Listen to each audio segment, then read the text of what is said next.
kebangkitan Kristus.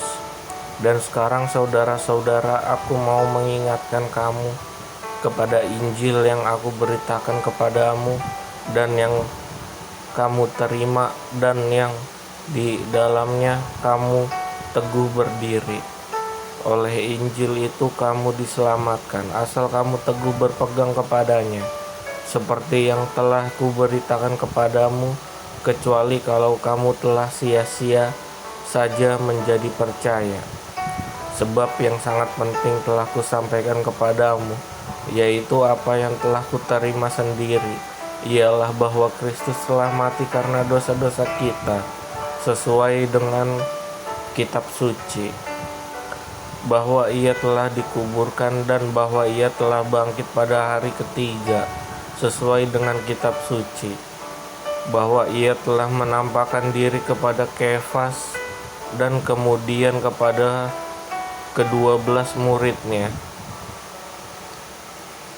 Sesudah itu ia menampakkan diri kepada lebih dari 500 saudara sekaligus. Kebanyakan dari mereka masih hidup sampai sekarang, tetapi beberapa di antaranya telah meninggal. Selanjutnya ia menampakkan diri kepada Yakobus, kemudian kepada semua rasul. Dan yang paling akhir dari semuanya ialah ia menampakkan diri juga kepadaku, sama seperti kepada anak yang lahir sebelum waktunya.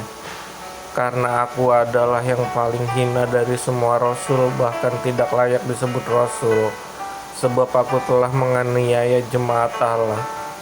Tetapi karena kasih karunia Allah, aku adalah sebagaimana aku ada sekarang, dan kasih karunia yang dianugerahkannya kepadaku tidak sia-sia.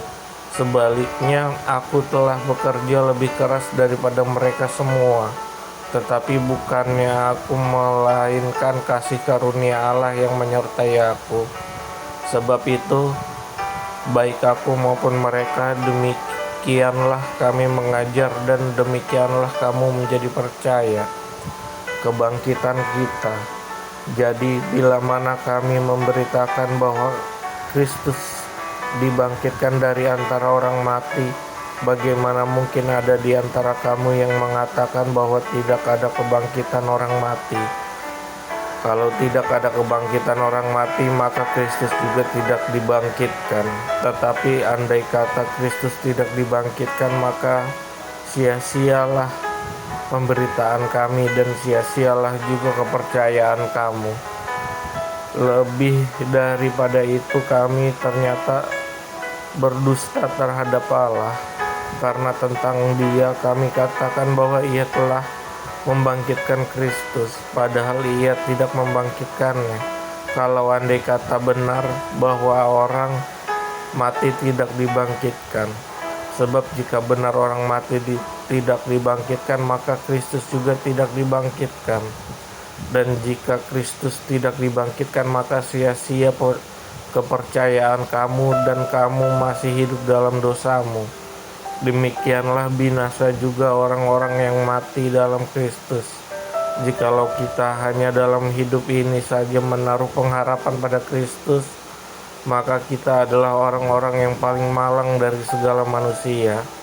Tetapi yang benar ialah bahwa Kristus telah dibangkitkan dari antara orang mati, sebagai yang sulung dari orang-orang yang telah meninggal. Sebab sama seperti maut datang karena satu orang manusia, demikian juga kebangkitan orang mati datang karena satu orang manusia. Karena sama seperti semua orang mati dalam persekutuan dengan Adam, demikian pula semua orang akan dihidupkan kembali dalam persekutuan dengan Kristus. Tetapi tiap-tiap orang menurut urutannya, Kristus sebagai buah sulung, sesudah itu mereka yang menjadi miliknya pada waktu kedatangannya.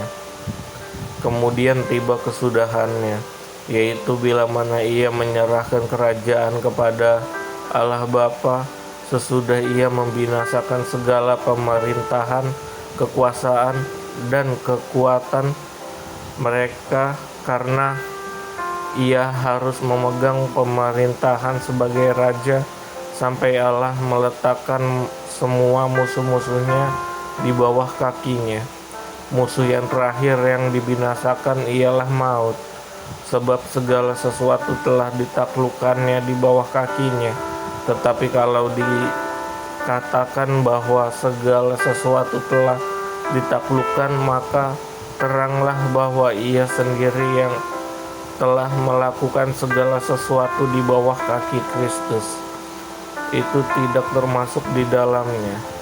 Tetapi kalau segala sesuatu telah ditaklukkan di bawah Kristus, maka Ia sendiri sebagai anak akan menaklukkan dirinya di bawah Dia yang telah melakukan segala sesuatu di bawahnya, supaya Allah menjadi semua di dalam semua. Jika tidak demikian, apakah faedahnya perbuatan orang-orang yang dibaptis bagi orang mati? Kalau orang mati sama sekali tidak dibangkitkan, mengapa mereka mau dibaptis bagi orang-orang yang telah meninggal? Dan kami juga, mengapakah kami setiap saat membawa diri kami ke dalam bahaya? Saudara-saudara, tiap-tiap hari aku berhadapan dengan maut, demi kebanggaanku akan kamu dalam Kristus Yesus, Tuhan kita. Aku katakan bahwa hal ini benar. Kalau hanya berdasarkan pertimbangan-pertimbangan manusia saja, aku telah berjuang melawan binatang buas di Efesus. Apakah gunanya hal itu bagiku? Jika orang mati tidak dibangkitkan, maka marilah kita makan dan minum, sebab besok kita mati. Janganlah kamu sesat, pergaulan yang buruk merusak kebiasaan yang baik. Sadarlah kembali sebaik-baiknya dan jangan buat dosa lagi. Ada di antara kamu yang tidak mengenal Allah. Hal ini kukatakan supaya kamu merasa malu. Kebangkitan tubuh. Tetapi mungkin ada orang yang bertanya, bagaimanakah orang mati dibangkitkan? Dan dengan tubuh apakah mereka akan datang kembali? Hai orang-orang bodoh, apa yang engkau sendiri taburkan tidak akan tumbuh dan hidup kalau ia tidak mati dahulu. Dan yang engkau taburkan bukanlah tubuh tanaman yang akan tumbuh, tetapi biji yang tidak berkulit, umpamanya biji gandum atau biji lain. Tetapi Allah memberikan kepadanya suatu tubuh seperti yang dikehendakinya. Ia memberikan kepada tiap-tiap biji tubuhnya sendiri. Bukan semua daging sama daging manusia lain daripada daging binatang, lain daripada daging burung, lain daripada daging ikan.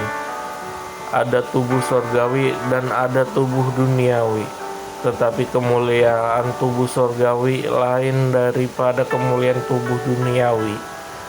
Kemuliaan matahari lain daripada kemuliaan bulan, dan kemuliaan bulan lain daripada kemuliaan bintang-bintang.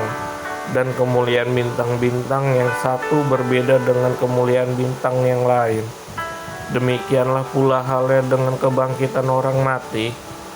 Ditaburkan dalam kebinasaan, dibangkitkan dalam ketidakbinasaan. Ditaburkan dalam kehinaan, dibangkitkan dalam kemuliaan. Ditaburkan dalam kelemahan, dibangkitkan dalam kekuatan.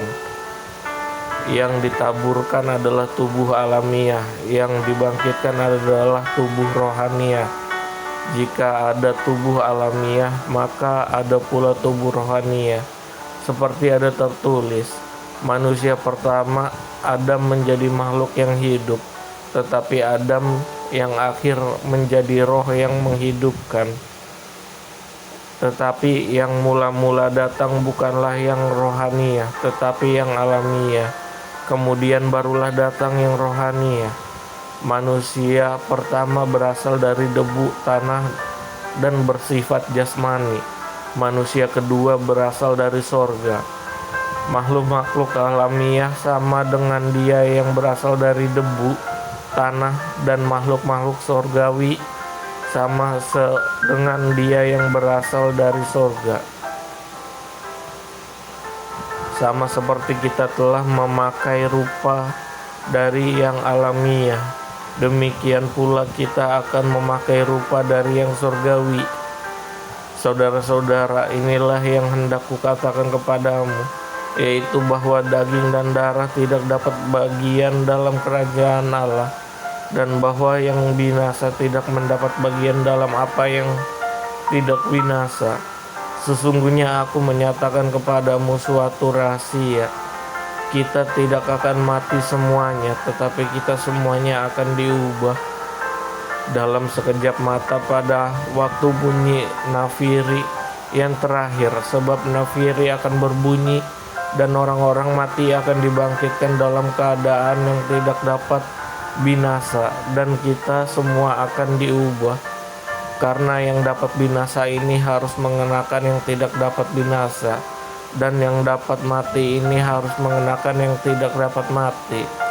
Dan sesudah yang dapat binasa ini mengenakan yang tidak dapat binasa, dan yang dapat mati ini mengenakan yang tidak dapat mati, maka akan genaplah firman Tuhan yang tertulis, maut telah ditelan dalam kemenangan.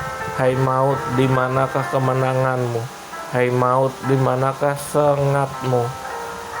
Sengat maut ialah dosa, dan kuasa dosa ialah hukum Taurat. Tetapi syukur kepada Allah yang telah memberikan kepada kita kemenangan oleh Yesus Kristus, Tuhan kita. Karena itu saudara-saudaraku yang kekasih, berdirilah teguh, jangan goyah, dan giatlah selalu dalam pekerjaan Tuhan, sebab kamu tahu bahwa dalam persekutuan dengan Tuhan jerih payahmu tidak sia-sia. Amin.